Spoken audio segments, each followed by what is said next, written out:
ya ubundi ndashishikariza abasore b'abanyamurenge bafite ibintu byinshi bitandukanye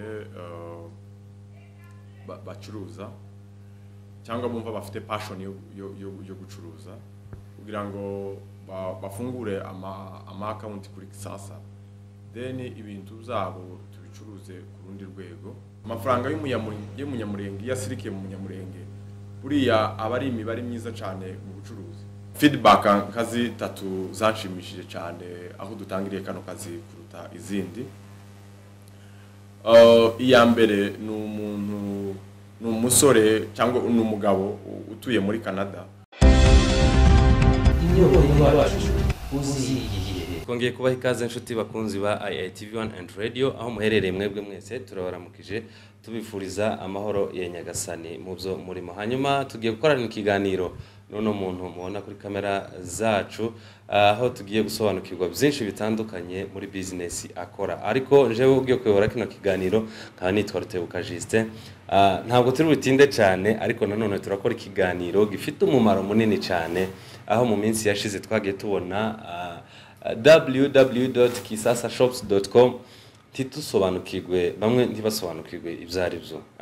Iminsi ibaye nka myinshi tugenda dukora publicité yayo, ariko benshi ama request akagenda ba menshi bakavuga ko hari ibintu bimwe na bimwe batarimo gusobanukirwa. Aba nibo banyiri business kaba twabakiriye kuri no munsi kugira ngo babashe gutanga ubusobanuro buhagije, dore ko ari isoko ryiza cyane rije gukemura byinshi bitandukanye nkuko twagiye tubibanyuriza mu matangazo yacu. Bo barahacururiza, ariko nanone bagaha opportunity cyangwa se uburenganzira n'abandi kuba bahacururiza. Ndagira ngo ngerageje ko kusa nubivuga mu ncamake, ariko none tugiye gusobanukirwa reno soko ijyaryo. Ariko mbere yuko dutangira turi kumwe na One Stop Center aho igufasha kwigishiriza umwana wawe mu bihugu z'Uburayi, Amerika, Canada, Australia ndetse ukanabona travel destination bikoroheye. Wifuza kubagana bahamagare kuri nimero yabo ngendanwa guteranya 254 74 555 0 cyangwa ukabandikira kuri email yabo. Kadusaba mwene data atangire atwibwira. Murakazane. Ya murakoze cyane. Amazina yanje banyita Mirindi David, nkomoka imurenge. Then ikindi kubijanye n'ubucuruzi ndi sales and marketing manager wa Kisasa Shops. Kisasa Shops ni company igizwe n'abantu benshi batandukanye, ariko njewe mfite uwo mwanya. So ibi rero biri mu nshingano zanje kuba nshobora gusobanurira abantu kuko nshinzwe sales and marketing ya Kisasa. Murakoze cyane. Murakoze cyane. Ati uri umunyamurenge. Nanone abanyamurenge tuzi se ko twigirira amatsiko. Uri umunyamurenge ukomoka he? Umurara wawe ni ubuhe? Hanyuma tuze gukomeza ikiganiro. Si byiza se? Ya ni byiza cyane. Jewe ndi umunyamurenge, ndi Muhima. Ndumva atari impamvu yo kuvuga ngo mvuge papa na basokuruza, ariko navukiye muri Byura mpavanwa n'impamvu y'intambara ya nabaye ruguru imyaka itari myinshi ku Kivumu. Ya ndumva ari uko. Umusore, umupapa. Ndubatse mfite umugore umwe n'umwana umwe. Ya Yego murakoze. Hanyuma reka tugushimire umwe mu basore b'abanyamurenge bamaze kwiteza imbere mu buryo ndetse bwa technology, kuko ubucuruzi ukora n'ubucuruzi buhambaye cyane mu bindi bihugu bwamaze gutera imbere cyane mu buryo bwiza. Hanyuma reka tugusabe ubanze udusobanurire business ukora. Ubushize ari n'abandi bakomeje kwibaza kuri Ingendo Travel Agency, bakavuga ko mushobora kuba mukorana nayo nabyo. Ese wowe ibintu bya online byose ni ibyawe? Okay, muri Ingendo mfitemo imigabane. Kimwe nuko nkubwiye ko no muri Kisasa ndi umwe mu banyamigabane ba Kisasa, ariko mu ngendo nanone hari ushinzwe sales and marketing mu ngendo ariwe mukunda kubona cyane asobanura ibijanye n'ingendo nubwo buryo dukorana na ingendo. Murakoze cyane. Hanyuma reka tugusabe udusobanurire kisasashops.com niki nibiki ikora. Okay. Kisasa Shops ni marketplace cyangwa ni isoko ariko ryo kuri internet. Ubundi uko tumenyereye amasoko yayandi tuza turema iyo tugiye guhaha, niko na Kisasa Shops imeze, ariko noneho ukoresha telefone cyangwa ukoresha tablet cyangwa ukoresha computer ugahaha ikintu cyacu cyose ukeneye. Ndetse iciza cha Kisasa Shop cyangwa online market nuko akenshi ibo bakuzanira bya bintu waguze, atari ukuvuga ngo ni wewe wagiye mu isoko uja kuzizanira. So uragura, ariko wamara kugura ya marketplace igafata responsibility yo kukuzanira ca kintu iwawe mu rugo. Murakoze cyane.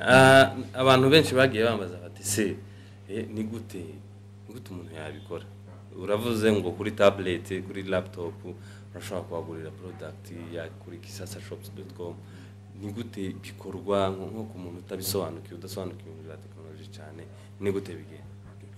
Ubundi umuntu wari wese ufite telefone twebwe tumubara nk'umukiriya wacu iyo afite smartphone. So nukuvuga rero ngo aja muri Google akandika www.kisasashops.com. noneho iyo amaze kwandika gutyo hahita haza bya bintu ducuruza, agaselectinga. Tuvuge ni umuntu ukeneye kugura ururabo, ni umuntu ukeneye kugura televiziyo, ni umuntu ukeneye kugura inkweto, noneho ahita akanda kuri ca kintu yakunze. Iyo amaze kugikandaho urumva ahita haza noneho ya foto ya ca kintu cyonyine, nimba tuvuge ku rugero ari inkweto. Iyo imaze kuza rero ayibona mu buryo noneho bugaragara ariyo yonyine. Yarangiza akuzuzaho, hari aho bimubaza size yambara akaklika, hari aho bimubaza quantity, donc nimba ashaka kugura ibikweto 2 cyangwa 3 cyangwa kimwe akahakanda.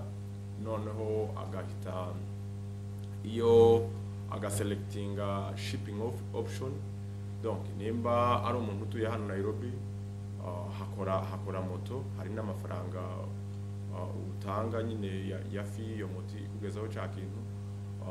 Kandi nimba ari umuntu wakuri nanone hasi hariho DHL, uruzuza ukuzuza address, wamara kuzuza noneho igafata ya mafaranga igateranya shipping fee, igateranya n'amafaranga ya product waguze, none ikabikwereka nanone ugasubira ugakanda kuri checkout, noneho ikakujana hahandi uhita ushiramo payments ukishura. Abakoresha amakarita kubera bihugu zo hanze barabimenyereye, bahita bakoresha amakarita. Wabana none uri umuntu ukoresha M-Pesa ugaselectinga ukavuga ko ukoresha M-Pesa ukishura. So ni ibintu ugenda usoma ariko directinga ni ibintu bitagoye cyane.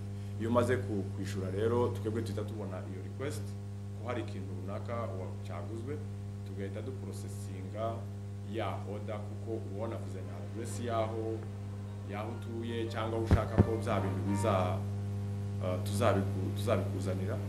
Noneho tuhita tubona ibyo bintu zose tukadeliveringa caki. Yes. Waruvuze ko abantu bose bafite telefone ari abakiriya banyu, ariko nanone umuntu arashobora kwibaza ati se abantu bari mu bihugu bitandukanye nabo ni abakiriya banyu? Ni abakiriya bacu kubera ko hariho exchange, navuga uburyo umuntu exchanginga amafaranga. Iyo ari umuntu wo muri Amerika ashaka kugura mu madolari ku rugero, ahita kanda kuri USD, ako kantu karahari, noneho kahita kafata za product zose twaprodinze kuko twebwe twadishizeho mu Makenya, kagahita kavunjisha ya mafaranga. Iyo rero kamaze kuvunjisha ya mafaranga, nukuvuga ngo noneho ico gihe bagiye kugura gukoresha amadolari y'amanyamerika, then nimba ari umunyakanada nawe nuko, nimba ari Australia nawe nuko abigenza, akagura muri ya mafaranga yiwabo bakoresha, donc kari akantu kahita kavunjisha amafaranga. Then yarangiza agashiraho na address. Iyo rero yashizeho ko atuye muri Australia ya address yiwe, donc uko twakoze iyo systeme ihita ibara donc shipping fee ikabara ngo donc kuva Nairobi ku rugero nimba ariho urukweto rwa ruva cyangwa nimba ari Ubugande kuko dufiteyo aba partner cyangwa amaduka dukorana nayo, ka kantu kahita kabara kakamenya ngo kuva Kampala ku rugero nimba inkweto ari hiri kugera Australia na aya mafaranga plus value ya product, donc igiciro ca ya nkweto kakayateranya noneho kakakwereka amafaranga wishura muri total. Nukuvuga ngo ahantu ariho hose niyo umuntu yaba ari Kinshasa cyangwa i Burundi cyangwa mu Rwanda, uretse kuvuga bira bihugu bindi by'abazungu, ahantu ariho hose kabisa umuntu aragura ikintu tukakimushira ya.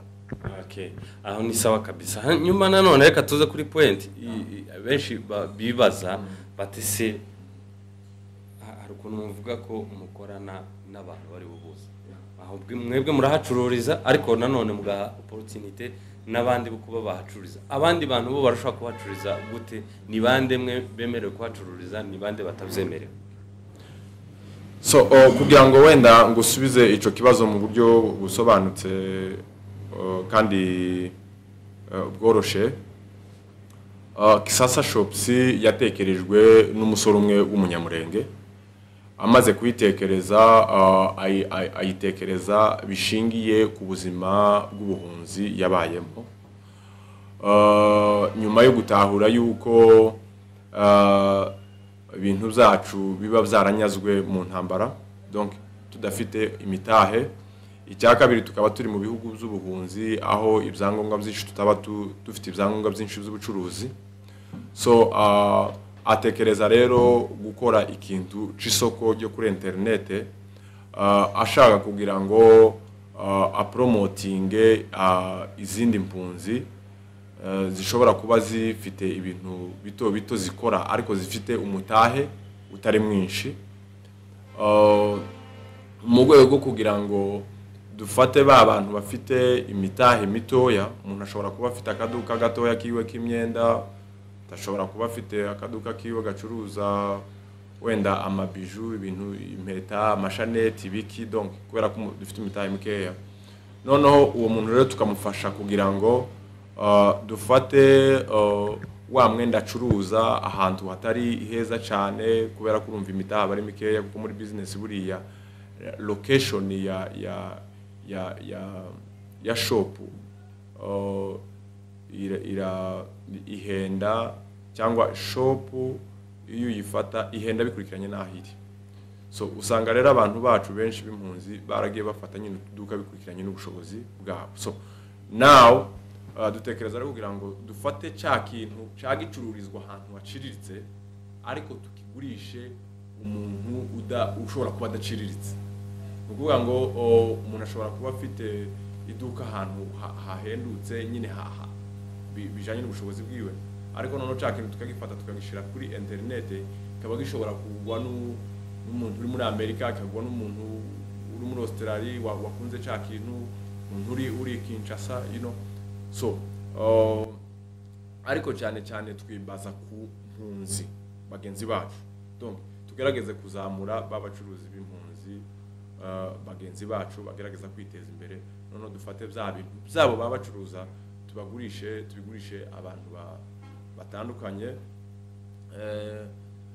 Nuko ndavuga impunzi muri rusange, ariko cyane cyane specific abanyamurenge, uretse ko niyo babaye abakongomani bagenzi bacu nabo turabafasha, ndetse n'umubare mukeya cyane kuri percentage zo hasi w'abakenya nabo bacuruza ariko badafite tahe munini, nabo tukaba promotinga ko nabo badufashije kuduha ubuhungiro. So urebye n'ubwo buryo dukoranamwo n'ayandi maduka, ariko ntabwo ari ibintu bigoye kuko aja muri Kisasa Shops agafunguramo account. Iyo amaze gufunguramo account ahita atangira kwa uploadinga bya bintu acuruza, nimba ari imyenda agatangira kwa uploadingamo, ya myenda yamaze kuyaploadingamo rero ihita igaragara kuri Kisasa. Umuntu wese ugiye kuri ya website ya Kisasa akaba yobonamo ya myenda yawukunda akawugura.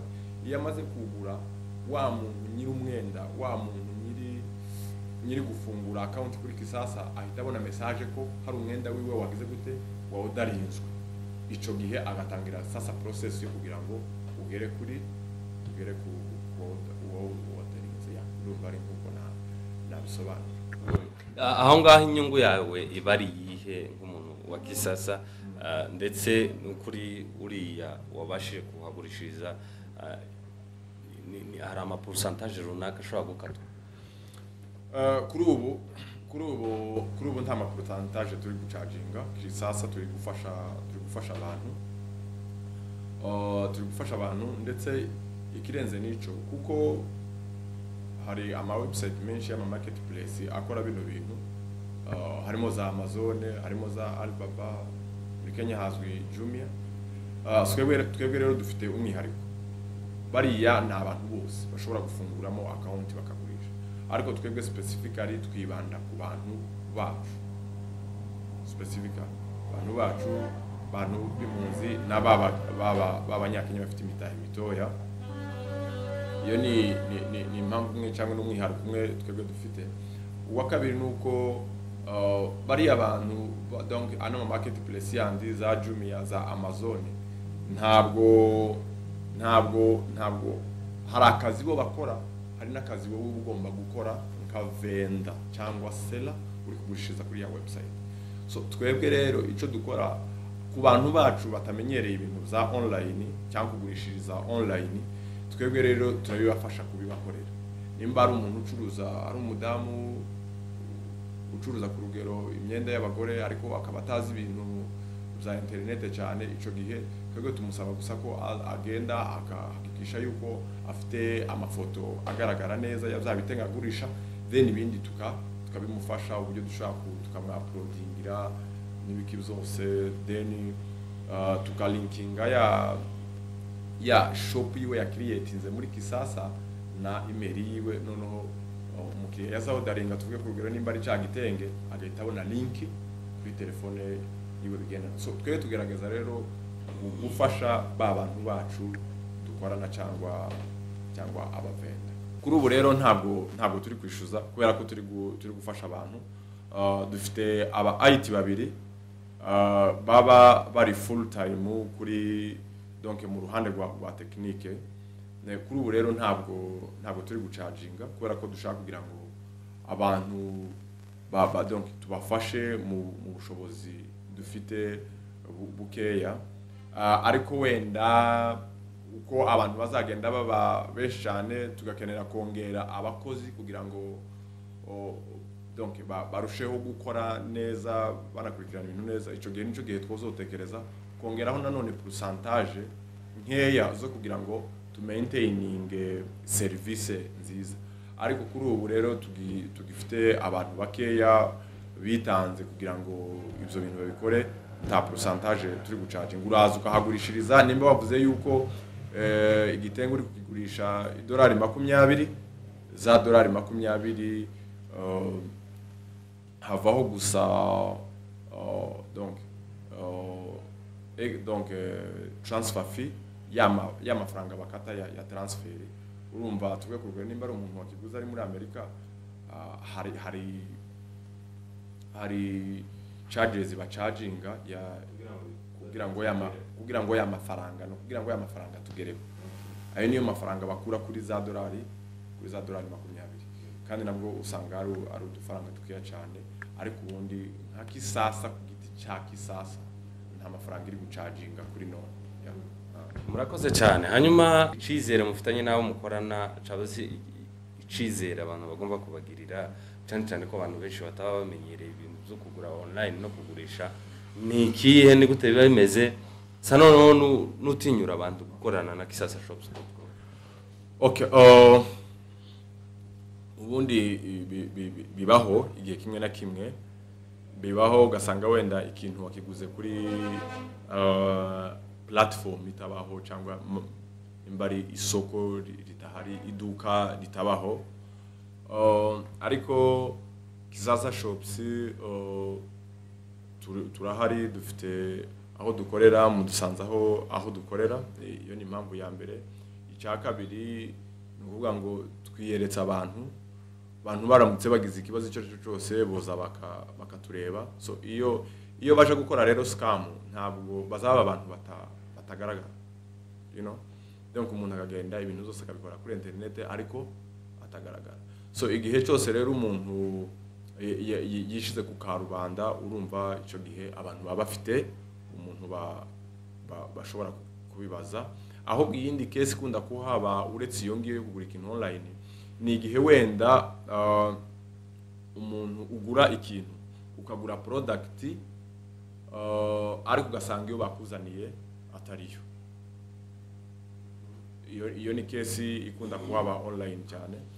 Donc ugasanga wenda abantu bagiye bafotora ikintu mu buryo butangaje ariko baje kukizana bakazana ca kintu kitari cyo. So twebwe rero kubera ko twabiyeretse mufite abantu mubaza, no kuvuga ngo abantu bose dukorana babanza kuja mu mahugurwa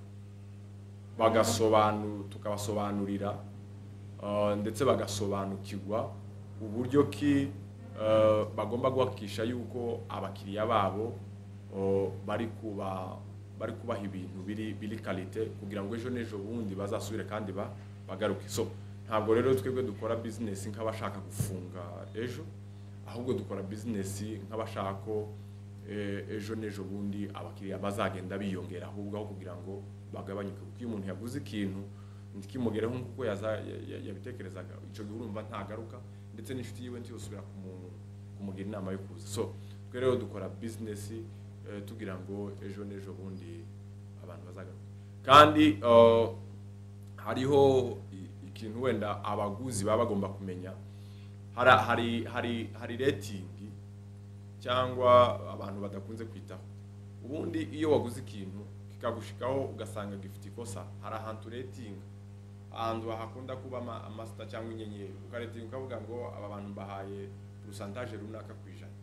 Iyo rero dusanze hari umuvenda cyangwa umusera uri kugenda uretingwa nabi, icyo gihe dutangira kumwibazaho ndetse no kureba amakosa amwe namwe ashobora kuba ari gukorera kuri Kisasa. Yaba rero ari umuntu udashaka gukurikiza amabwiriza ahabwa kugira ngo business igende neza, icyo gihe dushobora gufreezinga account yiwe cyangwa gukuraho account yiwe kuko aba atari gukora akazi neza. Ndetse babandi noneho bari guhabwa amanota mu buryo bwiza, akaba aribo dukomezanya nabo. So nuko rero ngo umukiriya bafite uburenganzira mu gihe yahawe service itari nziza yo kuretinga akavuga ngo service bayimpaye kangahe kwijana, donc kugira ngo turusheho kunoza imikorere hagati yacu n'abakiriya. Ubundi ndashishikariza abasore b'abanyamurenge bafite ibintu byinshi bitandukanye bacuruza cyangwa bumva bafite passion yo gucuruza, kugira ngo bafungure ama account kuri Kisasa, then ibintu byabo tubicuruze ku rundi rwego. Yes, niko biza bigenda. Haba igihe usanga umuntu ku rugero afite iduka, ariko ugasanga wenda iyo duka ryiwe ririmo umutahe mukeya. Ni wa wundi tuvuge ku rugero ucuruza ibitenge, ariko afite ibitenge 50 mu iduka. So haba igihe rero afashe ibitenge ku musupplier cyangwa hahanda zarangurira, akaba afite amafoto, noneho yaje kwa uploadinga kuri Kisasa, akaba wenda ashobora kwa uploadinga noneho ibitenge 70, ariko mukuri ibyo afite muri stock ni 50. Noneho hakaba igihe bawodaringa kimwe mu byo adafite ahandi, ico gihe ahita agenda kuri wa musupplier akagifata akagihereza umukiriya. Ibyo hari ababikora, ushobora kubikora as long as uzi ko cya kintu gihari, ubanje gukonfirma na nyiri na supplier ko cya kintu gihari, barabikora cyane kandi ugasanga biragufashije. Nico cya kintu twavuze cyo kuba abantu bacuruza nta mitahe myinshi bafite. So abo bantu rero turabumva. Ikindi nganashishikariza abanyamurenge cyane ndetse nabumva ururimi gusapotinga bene wacu. Ubundi nta mpamvu yo kugira ngo amafaranga asirikire mu bandi bantu kandi hari mwene wanyu ucuruza nk'ico wagiye kugura ku wundi muntu, kuko iyo amafaranga kurugero amafaranga y'umunyamurenge yasirikiye mu munyamurenge buriya aba ari imibare myiza cyane mu bucuruzi. Tuvuge ku rugero nimba waje kuri Kisasa ukagura kano gakoti nambaye,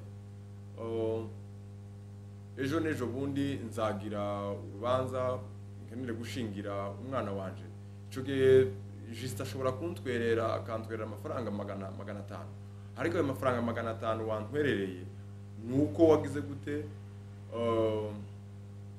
nagutwerereye nayakuye mu mafaranga nawe wari wapromote. So nukuvuga ngo ya mafaranga yagumye kutugaruka, wanguriye kano gakoti ejo nejo bundi ugize urubanza ndagutwerereye nawe urashaka gushingira umwana cyangwa murumuna wawe. So nukuvuga ngo ya mafaranga ugasanga n'ubundi atugarutseho. So mu buryo rero bwo kwiteza imbere no mu kibazo dufite n'ubundi jewe ko mbibona muri area y'ubucuruzi, mu bibazo dufite habe n'ibi bibazo by'intambara buriya bigenda bikagira aho bihurira no kuba abantu ari abakene, kuko iyo mu Minembwe haza kuba hariho za factory n'ibindi bintu bikomakomeye byinjiriza leta ibara bishizemo imbaraga nyinshi kuko twebwe tubisaba kubera kurinda resources cyangwa umusaruro uva mu Minembwe. Ariko kuba leta ntaco ihakura kibijanye n'amafaranga isubu nyine umuntu aguha agaciro bikurikiranye n'uko umufuka umeze. So iyo rero abona babishiramo imbaraga ngiya kubera ko n'ubundi nta kintu kihava. So nkavuga rero ngo abanyamurenge cyane iki kintu mwakagombye kucumva cyane, aho kugira ngo ufate imbaruge kugura ikirato kigure ku muzungu amafaranga adateze kuzakugarukaho. Cyo gihe waza ugapromotinga umusore w'umunyamurenge wawe ucururiza kuri Kisasa inkweto, kuko uzaba umuteje imbere, ya mafaranga umuhaye wenda azishuramo umwana ishuri, wa mwana ashobora kuba ari uzaba ministry akadukemurira ikibazo. So nukuvuga ngo bakagombye kugira iyo politike. Jewe nk'ahantu ntuye nza ntega moto kishura umumotari akaja kungurira amazi nkamwishura amashiringi 100, akaja kungurira amazi ku munyamurenge, ariko mukuri guhara ahantu ntuye hari ahantu abakenya bacururiza amazi. So imba mikoreye ikintu kugira ngo mpromotinge wa muntu. So nibindi iyo mpaha nukuvuga ngo making sure yuko ndi guhahira mu iduka ry'umunyamurenge, kuko ejo nejo bundi ya mafaranga azangarukira, kandi ni yatangarukira personal, ariko wenda azigisha wa mwana w'umunyamurenge namara kwiga azaba ikintu bishobora kudufasha twese muri rusange nk'umunyamurenge. Murakoze. Feedback mugenda mwakira ni kizihe cyane ashobora kuba hari ziri negative, ashobora kuba hari ziri positive, ariko se zifashe bite muri rusange? Urakoze cyane kuri ico kibazo umbajije. Hari feedback nkazi 3 zanshimishije cyane aho dutangiriye kano kazi kuruta izindi. Iya mbere ni umusore cyangwa umugabo utuye muri Canada wawudarinze ururabo, umugore wiwe atuye hano, wawudarinze ururabo kuri Kisasa, noneho akorera surprise umugore wiwe uba hano umunsi w'amavuko. Nukuvuga ngo umunsi w'amavuko yagiye kuri Kisasa awudaringa ururabo, amaze kodaringa ururabo turarutegura neza, turishira umugore. Urumva hari n'amagambo yari yanditse yaduhaye, donc nako kantu kameze nk'ubwandiko sinzi ko nakita, then tushira umugore wiwe. Iyo ni feedback imwe numvishashimishije. Iya kabiri ni umwana w'umukobwa ufite ababyeyi hano waguriye ise telefone, ayiguriye kuri Kisasa. Nukuvuga ngo ise we kubera ko yari umusaza abona wenda atazi ibintu by'amatelefone, niko natekereje yagiye kuri Kisasa ahagurira telefone. Amaze kuhagurira telefone dufata ya telefone kuko yari yanditseho adresse tuyishira wa musaza of course urumva yazatangazwa ukuntu umwana wiwe yamuguriye telefone ari muri Amerika ikamugeraho kandi ku biciro byiza bya hano. So nizo feedback zibiri zanshimishije cyane, numva ndi guha service abantu kabisa bari bazikeneye kandi numva nakoze umurimo kandi urumva ko donc wazugurirwa ikintu yari umunyamurenge n'abasore b'abanyamurenge bahacururiza ibyo bintu, abahacururiza telefone n'indabo, urumva nabo barabapromotinze mu buryo bumwe cyangwa ubundi. So ni service yanshimishije cyane kuri aba basore wagurishije telefone, wagurishije urabo, ndetse n'uyu musaza n'uyu mugore bahawe amakado n'abana babo. Izo feedback zanshimishije cyane. Izitaragushimishije? Okay, izitaranshimishije ntabwo ari nyinshi, ariko hariho umuntu wodarinze ikintu, wamare kodaringa ikintu wa muntu atinda kukitugezaho. Donc no kuvuga ngo twebwe tugerageza gutanga hagati y'iminsi 3 n'itanu cya kintu kiba kugomba kuba cyageze ku mukiriya. So ni umucuruzi umwe ucururiza kuri Kisasa wahashize inkweto, ni umunyamurenge, noneho atinda kutugezaho ya nkweto kugira ngo tuyitange, ayiduha nyuma y'iminsi 2. urumva nuko twagize amahirwe DHL ikabyihutana ikabigezayo vuba, ariko urumva kera yari yadutindiye, yaragiye gutuma turenza ya minsi 5 ya maximum twemerera abakiriya. So icyo kintu nyine girasa nkaho challenges kuri feedback y'uburyo jewe nkorana n'abacuruzi. Aho bisobanuye ko n'ubundi nabifuza gukorana na kisasashop.com bagomba kuba ari abantu bari serious, bubahiriza cyane bagomba kuba abantu bari serious kugira ngo twese twubahiriza ino minsi duhereza abakiriya. Niba twavuze hagati y'iminsi 3 n'itanu, ya product igomba kuba yageze kuri nyiri kugura. Urashobora kuba ufite ubutumwa ku bantu bagiye bakurikirana kino kiganiro, ese by'umwihariko ni ngubu ubutumwa noha abantu bakurikirana kino kiganiro, bagomba kwitabira, kugerageza ibishoboka byose bakitabira online business. Twarabirebye cyane muri kino gihe cya corona, ni ukuvuga ngo umuntu wacururizaga uzukaga mu gitondo akaja mu iduka ryiwe, hari habayeho ikibazo c'ingendo nkeya, abantu bakeya mu muhanda, donc abavizita ryaduka ryawe baragabanyuka cyane. Ariko abantu bacururiza online baracuruje cyane. Na Amazon muri kino gihe cya corona nico gihe yacuruje cyane kuruta ibindi bihe. So bagomba kugerageza kwitabira bino bintu bya online, kuko ahantu isi iri kugana ahantu ku buryo umuntu mu gihe kizaza uzaza usanga ibintu byose abikorera mu rugo. Ni ukuvuga ngo akazi kiwe agakorera mu rugo, yaja guhaha ibiryo bikamusanga mu nzu, yaja kugura ihuzu ikamusanga mu nzu. So isi ahantu iri kwerekeza ahantu ibintu byose abantu bazoza babikorera kuri internet, kuri computer yawe, kuri tablet no kuri telefone. So nk'abansaba rero bene wacu cyane b'abanyamurenge kugerageza kwitabira bino bintu za online, kuko ikindi cya kabiri cya avantage yabyo nuko ari isoko ryagutse. Urabona, tuvuge ku rugero, umuntu ufite iduka ahantu runaka, abantu bakugurira abenshi abari babandi baturiye hahantu umubare mukeya. Ariko iyo ugiye kuri internet umuntu wese biliyoni zirenga 2 zigurira ibintu kuri internet. So abo bantu bose abari abakiriya bawe. Ni ukuvuga ngo uba waguye imbago. Donc ni ukuvuga ngo icyo gihe ufite chance cyangwa opportunity yo kugurisha abantu benshi batandukanye mutaziranye, mutona gahuye. Ku rugero hari inkweto njewe mperuka kugurisha ku muntu utokaguriye mu iduka ryanje kuko ngira iduka ryanje ry'inkweto riba Kayole ariko mperuka kugurisha inkweto ku muntu utuye Karen.